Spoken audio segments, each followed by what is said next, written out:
салом ба рақибони футболи тоҷик. Нашри навбатии барномаи фатҳро дар такя ва рақобатҳои даври 14-уми чемпионати Тоҷикистон оид ба футбол миёни дастаҳои Лигаи Якум манзуратон мегардонем. даври 14-уми чемпионати Тоҷикистон оид ба футбол миёни дастаҳои Лигаи Якум чун бозиҳои дигари мавсими имсола бо суръати баланд паси сар гардиданд. гап сар ин аст ки натиҷаи бозиҳои мазкур дар ҷадвали мусобиқа махсусан дар сегонаи аввал таъсиргузор шуд. ҳоло акнун парвози фурудгоҳи байналмилалии Хуҷанд аз рақибони ҷадвалии худ бо фосилаи имтиёзҳои зиёдтар садрнишин гардид. бозӣ аз ҳама сербаҳс миёни Ваҳдати шаҳри Ваҳдат ва Сароикамари Панҷ ба миён омад ки довари бозӣ шумораи рекордии кортҳои сурхро аз ҷайби худ берун овард. дар ин баробар бозии марказии давр миёни Моҳири Ёвон ва сардори шаҳри Турсунзода низ яке аз рақобатҳои пурэҳсос буд. сарачии ноҳияи ҳамадонӣ воқеан аз мавсими гузашта фарқ мекунад. пешравиҳои зиёде дар натиҷаҳо ва тамринҳои ҳайати даста дидан мумкин аст ки ин мавсим тими мазкурро ҳамчун як дастаи миёнаҳоли чемпионат нишон медиҳад. аз ин рӯ рақобаташон бо дастаи Исфара яке аз беҳтарин бозиҳои мавсими имсолаашон буд. хулас дар ин нашри барнома ҷузъиётҳои бештари бозиҳои даври 14-умро мавриди таҳлил қарор медиҳем. оғоз мекунем аз рақобати дастаҳои Ваҳдати шаҳри Ваҳдат ва Сароикамари ноҳияи Панҷ. дастаи Ваҳдат бо сабаби мушкилиёт дар майдони хонагиашон меҳмононро ё дар майдони шаҳри Норак қабул мекунанд ё дар майдони марказии ноҳияи Рӯдакӣ. бозии навбатиашон бо Сароикамар дар майдони марказии шаҳри Норак сипарӣ шуд. баъди тағйиротҳои ҷиддӣ дар ҳайат ва курсии сармураббигии дастаи Ваҳдат ин тим ба як дастаи пурқуввати лига табдил ёфтааст ки акнун метавонад ба дастаҳои пурқуввати чемпионат мубориза барад. хулас бозӣ дар муқобили Сароикамар чӣ гуна сурат гирифт якҷоя тамошо мекунем.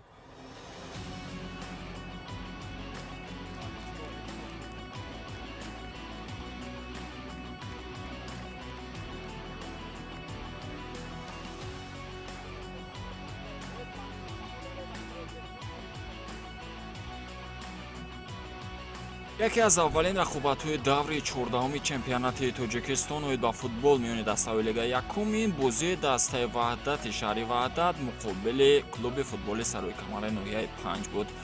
ин бозӣ бояд дар майдони хонагии дастаи Ваҳдат баргузор мешуд ва сабабе ки ин майдон дар ҳолати таъмир қарор дошт, аз ин хотир дидори мазкур дар варзишгоҳи марказии шаҳри Норак гузаронида шуд. бояд ёдовар шуд ки сурхпӯшҳо дар маросими ҷорӣ он қадар омоли хуб надоранд ва дар 13 рақобати дойкардаашон ҳамагӣ 6 имтиёз касб карданд ки бо ин омор онҳо дар таххонаи ҷадваланд. дастаи меҳмон бошад то ба ин давр 20 имтиёз касб кардааст ки онҳо дар мақоми 6-уми ҷадвали мусобиқот мавқеъ гирифтанд. бо вуҷуди он ки дастаи Ваҳдат дар ҷадвал мавқеъ на он қадар хуб дорад, сурхпӯшҳо дар ин рақобат ба муқобили дастаи Сароикамар бозии хуб нишон доданд ва дар қисмати аввал ҳам якчанд имконияти голзанӣ доштанд, вале онҳо бо самар истифода нашуданд. дар қисми аввали бозӣ ҳисоб кушода нашуд.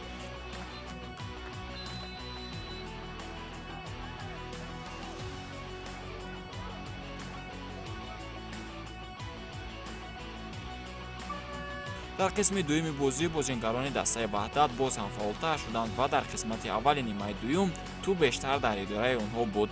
Фаридун Арзуллоев фурсати хуб дошт то ҳисоби бозиро кушояд, вале баъд аз зарбаи иҷро кардааш тӯб каме паротар аз дарвоза ҳаракат карда аз майдон берун шуд. баъдан сафедпӯшҳо боз ба бозӣ баргаштанд. аз як зарбаи кунҷӣ онҳо қареб буд ки тӯбро ба тури дарвоза ворид кунанд, вале зарбае ки Анварҷон Авазов бо сар иҷро кард, дарвозабони дастаи Ваҳдат бо як ҷаҳиши зебо онро баргардонид. дар дақиқаи 64-уми бозӣ довар ба бозигари дастаи Сароикамар Сунатулло Мавлонов биновар сабаби маротибаи дуюм дағалона вайрон кардани қоида корти зарди дуюмро нишон дода аз майдон хориҷаш кард. Бахтиёр Чориев низ аз вазъияти стандартӣ имконият дошт ки тӯбро ба дарвоза ворид кунад, аммо ин маротиб низ дарвозабони сурхпӯшҳо ин ҳолати мушкилро бартараф кард. дар дақиқаи 84-уми майдондорӣ аз зарбаи ҷаримавӣ Бахтиёр Чориев ҳисоби бозиро кушода меҳмононро ба пеш баровард.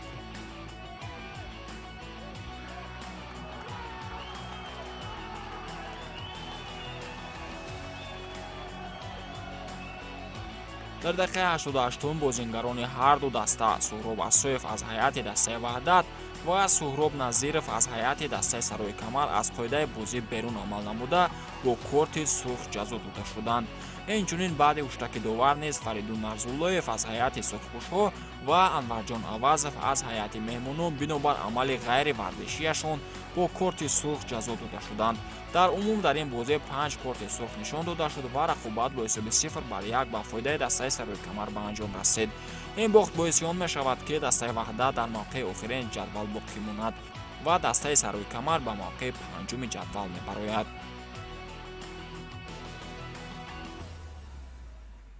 باید قرار کردیم امروز خیلی بازی خوب شد، خیلی بازی قریب که یک خیلی بود، لیکن لحظه گلزنی ما دیم قسم لحظه گلزنی بسیار شد.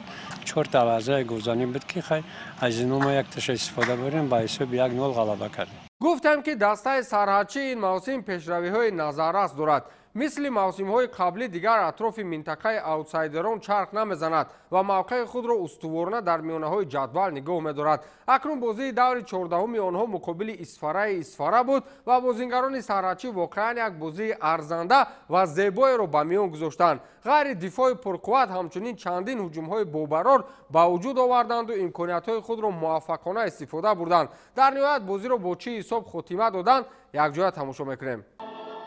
بازی دیگری دوری 14 چمپیونات تاجیکستان بین دسته‌های لیگ یکم مملکت در ورزشگاه مرکزی ناحیه همدانی با اشتراک دسته سرحدچی ناحیه و اسفاره شهر اسفاره برگزار گردید. در قسمت اولی بازی سرمربی دسته سرحدچی بیشتر در هیئت اولیه از فوتبالبازان ذخیروی استفاده نموده قسمت زیادی فوتبالبازان هیئت اولیه را در ذخیره نگاه داشت. با این نگاه نکرده دیدار مذکور برای مخلصان دسته سرحدچی سرگل و بساط جالب و دیدنی آغاز گردیده. الکی در دقیقه 15 میدانداری پس از قاعده‌ستیزی در نزد جریمه‌گاه مهمانان صاحبان میدان توانستند که یک بازیگزاری خوب را اجرا نموده و زدن گل شرفیاب شوند. گل اولی دسته سرحدچی را حمله‌ور مرکزی محمودجان شفیف به ثمر رسانید. در ادامه بازی هر دو دسته امکانیت‌های زیاد گلزنی را سازمان دادند و نهایت به حمایتگر مرکزی دسته سرحدچی عبدالرسول رحمانقلوف امکان فراهم گردید که گل دوم دسته‌اش را وارد دروازه رقیب گرداند. همین طریق قسمت اولی دیدار امروزه با حساب 2-0 به انجام رسیده دسته‌ها به تنفس برآمدند. در نیمه دوم میدانداری باشد چند تن از فوتبالبازانی که بیشتر در هیئت اولیه بازی می‌کردند و میدان برآورده شدند. هجوم‌های پای در پای دسته سرحدچی با آن آورده رسانید که باز هم محمدجان شفیف در دقیقه 54 بازی با زدن گل نوبتی دست یافته همین طریق دو گل را در نام خود ثبت کرد. با گذشت همگی 2 دقیقه سریعترش در دقیقه 56 بازی باز هم محمودجان شفیف امکانیتی به عمل آورده همدستگان را به گل انجام داده همین طریق در نام خود خیتریک را ثبت کرد. در ادامه بازی دسته سرحدچی امکان داشت که باز هم گل‌های خود را افزون گرداند اما فوتبالبازان خط حمایه دسته اسفاره خوب میدانداری نموده امکان ندادند که هجوم‌ها به گل انجام یابند. همین طریق دسته سرحدچی بازی نوبتی خود را در میدان خانگی با حساب 4-0 با غالبیت انجام داده 3 امتیاز ضروری را در حساب خالهای خود افزون نمودند. دستای فوتبال اسفاره که امروز اومدن خیلی بازی کردن با رحمت به همه بچه‌ها برای رهبریت دسته میگیم که امروز خیلی فقط برای ما غلبه در کار بود. اول خصوص برای ما غلبه در کار برای که ما 3 بازی پیشینه رو باخته بودیم. این بازی غلبه برای رنگ بود هوا با ما در کار بود. اون غلبه را کردیم و بازی اون خیلی که ما می‌خواستیم اون قدر قناعت بخش نبود. این بازی با بازی خوبتر می‌شود. با بازی آینده قطعی دسته رنگون بازی داریم در سفر. امید داریم که بچه‌ها بازی خوب می‌کنن. بازی دسته‌های ماهر یاوان و سردار شهر ترسونزاده از بازی‌های مرکزی دور 14 بود. تیم‌ها در جدول مسابقه برای موقع دوم مبارزه می‌بردند. هرچند ماهر یاوان از سردار دیده 3 امتیاز زیادتر دارد ولی در صورت غلبه سردار تیم شهر ترسونزاده می‌توانست شماره امتیازهایش را با آنها برابر نماید. در این صورت تناسب امتیازهای دیگر موقع دسته‌ها را در زینه دوم معین می‌کرد. هر دو اسلوب خاصه خود را دارند و در بازی همین چیز برعلا مشاهده می‌شد. بازی واقعا رقابت تیز و تند بود و در نهایت کی غلبه کرد و چه امتیاز به دست آورد در سوژه همکارانمون می‌بینیم.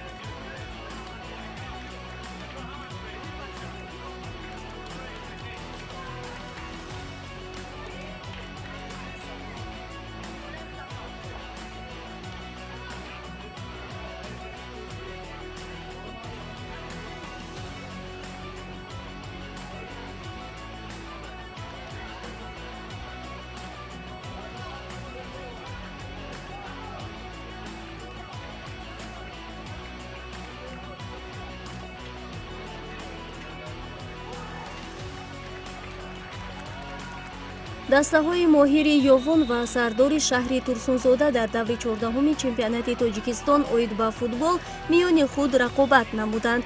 бозӣ дар майдони марказии ноҳияи ёвон баргузор шуд. ҳанӯз аз аввали рақобат дастаҳо бозиҳои ҳуҷумкоронаро ба роҳ мемонданд ва аввалин фурсате ки ба миён омад аз ҷониби меҳмонон буд ки зарбаи мустақими ҳоҷи акбар холмуродовро дарвозабони тими сардор бартараф кард. дере нагузашта боз барои футболбози дастаи моҳир ҳоҷи акбар холмуродов имконияти зарба задан фароҳам омад, вале ин навбат низ дарвозабони сардор зарбаи ӯро баргардонид. ҳамин тавр ҳуҷумҳои дастаи моҳир шиддат мегирифт ва баъди як тӯбрабоии хеле хуб анушервон мирзозода ҷониби дарвозаи сардор зарба зад ки тӯб аз тири дарвоза баланд рафт. ҳуҷумҳо идома меёфтанд ва маротибаи чорум барои ҳоҷи акбар холмуродов имконияти зарба задан пайдо шуд ки ин навбат футболбози мазкур тури дарвозаро хуб ба нишон гирифт ва голи аввалини дидорро ба ҳадаф расонид.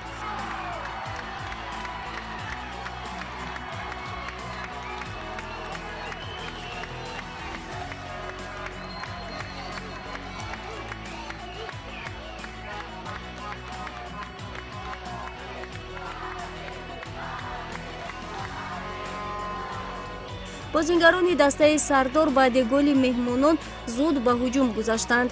фурсатҳои хуб ба миён меоварданд, вале ба задани гол даст намеёфтанд. ҳатто аз зарбаи стандартӣ имконияти хуби голзанӣ доштанд, вале зарбаи ҳоҷи акбар узоқов андаке дуртар аз сутуни дарвоза аз майдон берун рафт.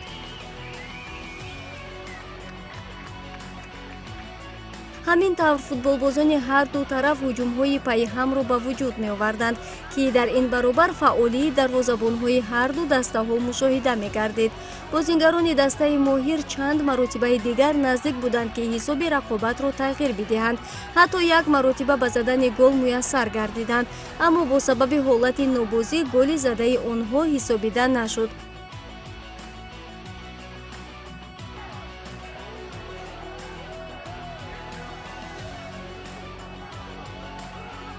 хуллас дар қисми аввали дидор ҳисоб иваз нашуд ва дастаҳо бо ҳисоби 1-0 ба суди моҳир ба танаффус баромаданд.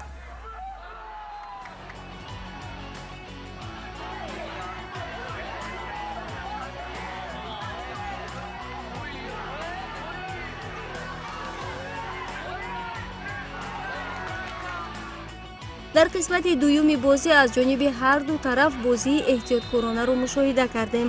фурсатҳои хатарнок дар назди дарвозаи якдигар хеле кам мушоҳида мешуд ва бештари вақти бозӣ дар маркази майдон сипарӣ мегардид. фақат ҳамин ки дар дақиқаи 66-уми дидор барои футболбози дастаи сардор ёқубҷон ахмедов имконияти хуби зарбазанӣ пайдо шуд. футболбози мазкур бо як зарбаи хуб тавонист ки тӯбро дохили тури дарвозаи мизбонон равон кунад.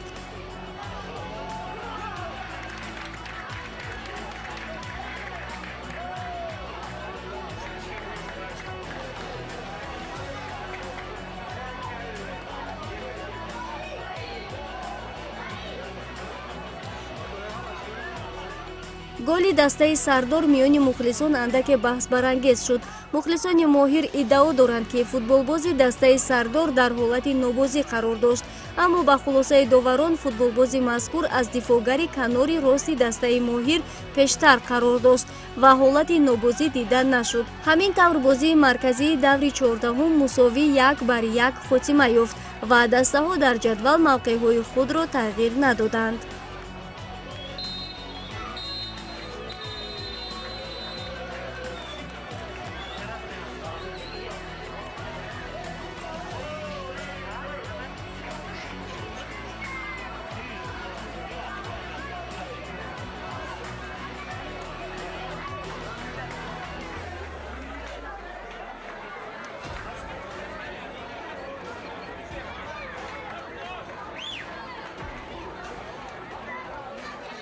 акнун як мартибаи дигар таваҷҷӯҳ мекунем ба рақобатҳои дигари даври 14-уми чемпионати Тоҷикистон оид ба футбол миёни дастаҳои лигаи якум. Дастаи Ваҳдат чигуна ки гуфтем дар майдони худ аз дастаи Сароикамар бо ҳисоби 1-0 шикаст хӯрд ва дастаҳои Моҳир ва Сардор бозиро мусовӣ 1-1 карданд. Сарҳачӣ бошад дар майдони худ бо ҳисоби 4-0 Исфараро шикаст дод. Шодмон ва Рангон яке аз бозиҳои марказии даври 14-ум буд ки ин дастаҳо низ ғолибро муайян накарданд ва бо ҳисоби 1-1 бозиро ҷамъбаст намуданд. Дастаи Норак бошад дар майдони худ бо ҳисоби 2-1 дастаи Сомони Овозадорро шикаст дод ва Парвоз чигуна ки ишора кардем бо ҳисоби 1-0 Саразро мувоҷеҳи шикаст кард.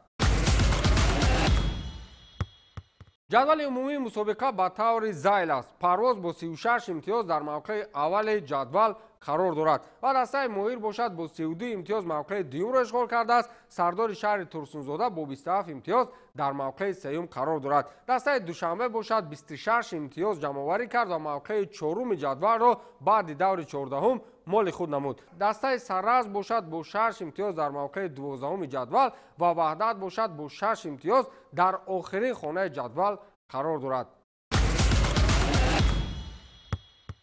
бозиҳои оянда айни даври 15-уми чемпионати футболии кишвар миёни дастаҳои лигаи якум ба таври зайл сурат мегиранд. дастаи Душанбе дар майдони худ дастаи Ваҳдати шаҳри Ваҳдатро интизор аст ва дастаи Масчо бошад дар хонаи худ бозии мушкил муқобили Парвози фурудгоҳи байналмилалии Хуҷанд дорад. дастаи Саразми шаҳри Панҷакен бошад дар майдони худ бо дастаи Норак мубориза мебарад ва Сомони Данғара бошад ин навбат бозии андак мушкил муқобили Шодмони Ҳисор дорад. дастаи Рангон дар майдони худ бо дастаи Сарҳачӣ мубориза мебарад. Исфара бошад дар майдони худ Моҳиро интизор аст ва Сардор бошад дар майдони худ бо дастаи Сароикамар мубориза мебарад.